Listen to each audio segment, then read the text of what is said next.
there are human rights law that protect Nigerian citizens that we break on a daily basis. Within Nigeria. As our police. So that was what the NSAS protest was about. The fact that the police assault Nigerians.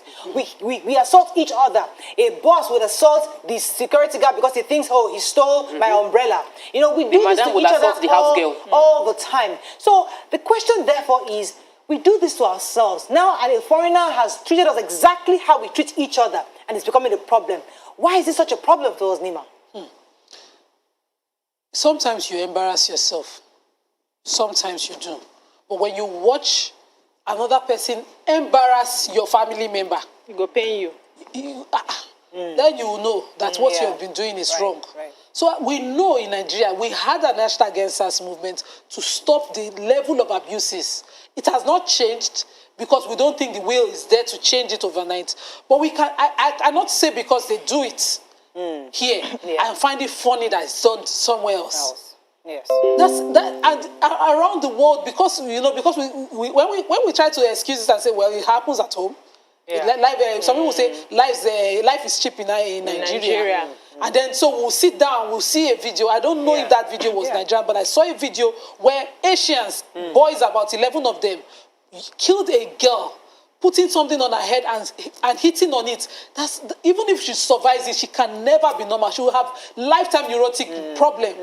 And you know, they made that video and they were laughing and it went viral. Such a video surfaces and let me come to you. I have a call from Ola. Ola, are you there? Ola? From the UK. Hello, Ola, are you there? Yeah, I'm here. Thank you very much. Go ahead, please. You're live. As much as it's sad to see this happening to, you know, our representative there, it's unfortunate, and I listen to what you ladies have said. What Nigerians experience every day is worse than this. But the challenge is, you don't have an embassy to run to. But unfortunately, it's now coming, bearing them in the face as well. They are also witnessing what Nigerians are witnessing. It's not just the way, it's even the way Nigerians treat, even Nigerians back home, the way they treat you. They make it, you know, as a Nigerian, everybody is expecting your remittance. You are going through problems to get remittance. Where you are getting the remittance from, you are being regarded as no citizen, not even a second class. But if you have an embassy to run to, then it's a problem. But now, it's not something nice. It's by all shades of wrong. Right. But unfortunately, how else can we? Because it seems like you don't have a government. Even with your embassy can't help you. Anywhere in the world, your embassy can't help you. That's the thing. Nigerian embassy has not ever come to the aid of their citizens. Yeah, so let me just quickly buttress Nima. I know there's a saying in our place that you can insult somebody in your family, but nobody outside has a right to insult that person. That's just the case of what is happening to us. But I think we need to look at the solutions going forward. And how do we handle this holistically? You know, when you have been colonized and all of that, what I see is that a lot of people who have been colonized lose their identity in some way. And so anything from them they see as inferior, including themselves unknowingly. And then anything that comes or has a different skin color is seen as superior. If you remember, when I was in secondary school, we have girls, you know, we are supposed to be cutting our hair. And then these Oyibo girls come to school and they are allowed to carry their long hair because they are not supposed to cut it. This is a school that should have a rule. If all the girls are to cut their hair, the rule should apply for everybody. But we make exceptions when it comes to people of different colors, colors that we see to be superior to us. So if we want to solve this problem holistically, we need to start from love. First of all, loving ourselves to know that we are okay the way we are. I can work for your favor. I can fight for you because you are my sister. You are not just a Yoruba girl. You are a Nigerian. We should be patriotic. And if we can have that, then we need to clean up our image. And this is where the government and the media need to do a lot more. Our image is very important. We don't take cognizance of how we are perceived. We seem like we don't care on how the outside world perceives us, but it's going to work against us in the long run. We are raising children who are going to be young boys and young girls in other African countries, in other European countries tomorrow. And if we can't sort these issues now, they will be affected. Let me take this call from Shola, calling from Ilorin. Are you there, Shola? Hello, good morning. You're live. Go ahead, please. I'm sorry. I don't like the lady next to you generalizing every Nigerian. Okay. I live in the state as well. and it makes no sense. When you say Indians work ethics, do you know how many Indians with Nigerian passports going to UK? A lot of them with Nigerian passports. It has nothing to do with country. It has a lot to do with our color. Think about it. In New York today, every hospital in there is headed by Nigerians. A lot of nurses are Nigerians. When they get treated, the same police that you treat end up treating you bad out there. It's just your color. It has nothing to do with it. And on top of that, the so-called ambassador, I wish you guys can look for the video how our ambassador react. We were treated badly in China because of the COVID. They said we started it. And thank God they've been treated the same way too in the States. That they did it. Anything called black is just a threat to them. You know what? I wish your station pays you guys an extra for your beauty. Oh, I mean it. I mean it. I don't know Thank you very much, Ola. You guys, the beauty separate, but thank God. Talk to the ambassador. They need to act up. Somebody needs to say something to this, not press conference. Thank you. I didn't get most of what he said. Yeah, but let me just, a lot of Nigerians in diaspora complain about our embassies. Like, they complain that we don't seem to have representation. And we've heard that they are largely not well funded, you know. So part of the problem of Nigeria is that there isn't enough money to fund many embassies. We can't fund the commissions. You have embassies that don't have heating. They don't pay for it is not hot. They will be freezing there, you know, and they don't pay for power. Some embassies don't have power. And so there are issues that are beyond the inefficiencies of governments showing up everywhere. But I know Brian wanted us to keep it to what can we do? Taking responsibility. I think that we can take responsibility to spread more of our positive stories. So I was happy that Nima highlighted positivity. Negative news travel faster. We need to make deliberate efforts as individuals to focus on positives. And we have many positive Nigerians shining the light out there. It's just that what goes viral is hush puppy. We don't have the Nigerians that get the awards go viral. We don't have the fact that two Nigerians, despite the unfortunate situation of being Nigerians and the challenges of getting to the Olympics, got medals in that Olympics. We don't trend it. We don't trend it. I mean, what I'm saying, like, the way you said it so casually, unfortunate situation in Nigeria. No, Mariah, when almost 80% of people that went to Olympics did not get to compete because of inefficiencies within the system. Yes, inefficiencies within the system. That's unfortunate. It's unfortunate. So let me please, let's focus. Please, let us celebrate our shining lights more than the sad ones. You're not saying anything wrong, Tope. What we're saying is the fact that you said it so effortlessly. The reality, because the truth is that yes, it's feedback for all of us, for Nigeria. It's unfortunate because we have doctors. Well, I was in a hospital where, while I was waiting to see the doctor, one other doctor was arguing with her boss. And she said, listen, I only have 3 more weeks in this country. At least let me go in peace without pay me my money. She was done. So whether we like it or not, we have a situation in Nigeria. The average Nigerian would rather travel outside. Maybe a few of us would like to stay, but most of us would like to leave. But so the truth is that how do we begin to retrace our steps? It is not unfortunate that we were born, that our ancestors were born on this land. Oh, of course not. It is unfortunate that we came across people because we had value system. Before we came across this race who came in the name of colonization and tainted the things that were our own values. And removed our so identity. we are not unfortunate to be Nigerian. Wait a minute. We cannot continue giving that excuse. We're not unfortunate. We are Nigerians and God makes no mistakes. This is where our ancestral lies, and we're not unfortunate because of that. We need to change our behavior. It is Nigerian officials. So I'm questioning the choice of words. Right. It is Nigerian officials who got carried away trying to get an endorsement with somebody and forgot to do our kit or take care of medicals for our people. If you were put there, will you be able to focus on the important thing? So let's question the things that they are doing wrong and make sure that it is done right and establish our integrity. Where all of us went wrong, who will take all 200? Let's do the situation. So let me take this call from Cyprus and I'll come back to you, Tope. Good morning, are you there? Good morning, Silas. Are you there? Yes, hello. You're live. Go ahead, please. Good morning. Good morning. You're live. Go ahead, please. All right, thank you. I'm actually a first-time caller. Welcome to the show. Thank you.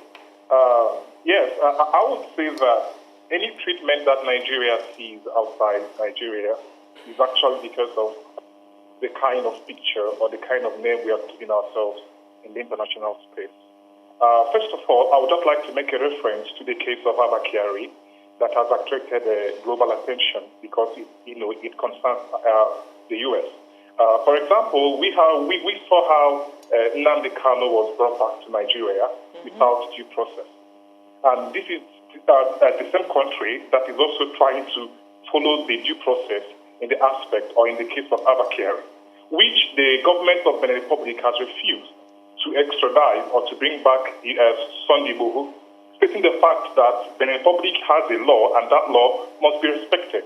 So it's quite unfortunate how the lawlessness of Nigeria as a country is actually going globally and everybody is seeing it. So I would maintain that any treatment that Nigerians or Nigerians see outside Nigeria is because of the kind of name we have given ourselves in the global space. I agree with you. Thank you very much. We need to clean that. Yes, so it's still back to how we are going to solve the issue.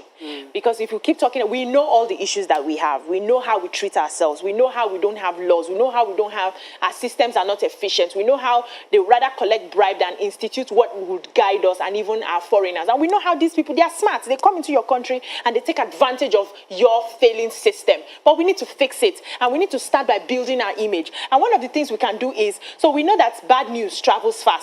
But the good news that we have as the media, what do we do with it? How do we blow it out of proportion for people to know? Because the truth is, Nigerians are amazing people. They do well they will outside say the that world. you're supporting the government, but they will not tell you. Because listen, we get criticized. When we want to celebrate good news. the good news, they say, they paid them. Oh, somebody from Bottom has called them to say only good things about the country. You see, we must choose what we want. We have a long way to go. We try to stay positive, but no, they will accuse you of not saying the issue because those are broad. All they want to hear about Nigeria is the problem. Yes. Yeah. They like to. It's like a nice therapy for them. Yes. It's like to drop their ego that yes, I am in America, I'm okay. But in Nigeria, they're going through this problem. It makes them feel good. Because what you hear, what they want to hear from Nigeria is just the bad news. When you share can't keep stories giving of them good bad things, news, they wonder, this one is just, she's eating. She's eating from, She's eating from them. So how do we begin to mentally, deliberately change our narrative from within, outside, from inside out? Let me take this final call. Good morning, are you there? Yeah, good Mike, morning, are you there? Mariam. You're live. Go ahead, please. Yeah, a very good morning to you all. Good morning, The sir. first question is that, is the ambassador of Indonesia, is it still in Nigeria? If it's still in Nigeria, that means we're not serious. The ambassador should have been sent packing. You see, sometimes when our government, when they react, they do things and think that people outside the global world is not even seeing it or hearing about it. I'm happy that it happened to a Nigerian diplomat, and at the same time, I'm not happy that it happened to a Nigerian diplomat. The reason why I'm happy is because they are now feeling the heat an average Nigerian living abroad is feeling. And the reason why I'm happy is because they are feeling the heat now.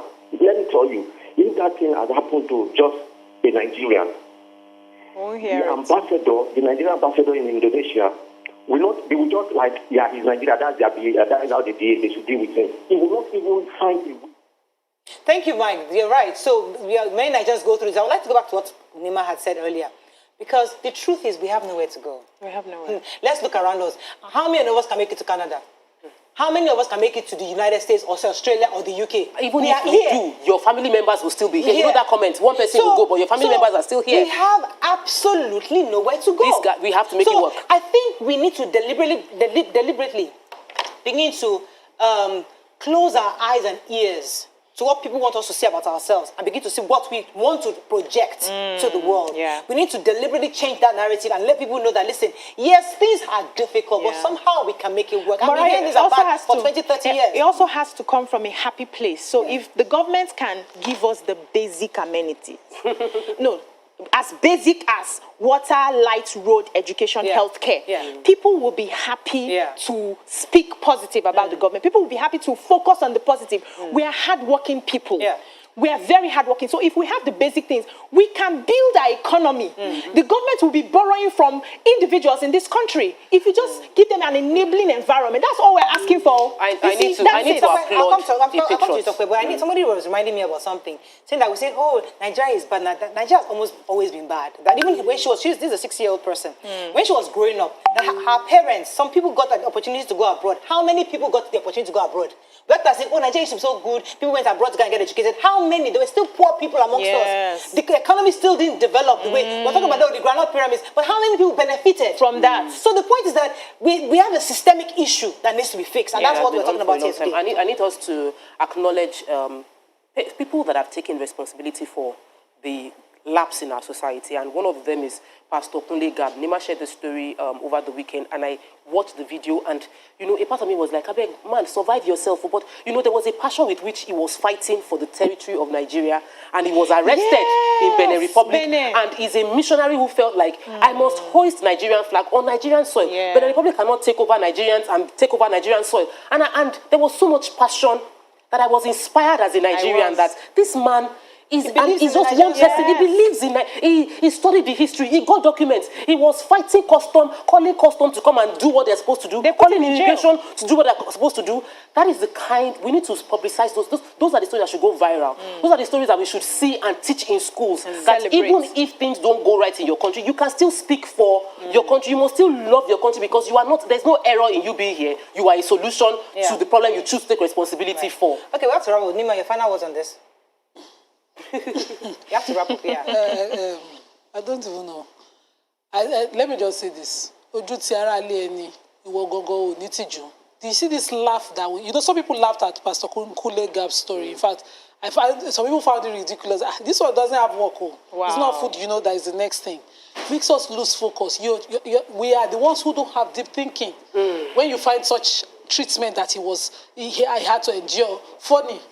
Something that does not prick your conscience to think, that forces you to reason that what exactly should be, what is the right thing to do.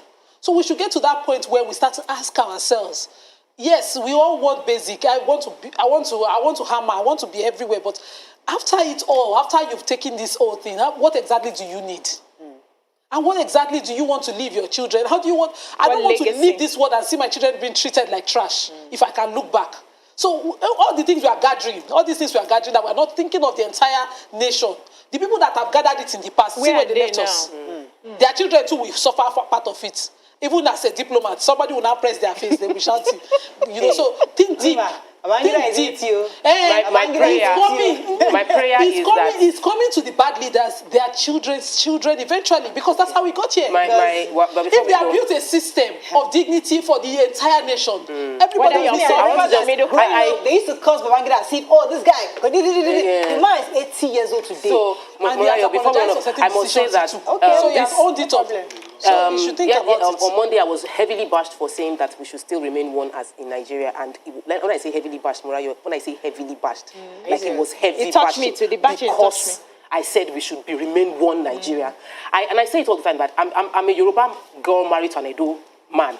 And there are many people that are married across the Niger. Yeah. So I am passionately vested in the success of this country because I have children who bear Osakpolo and bear So we cannot.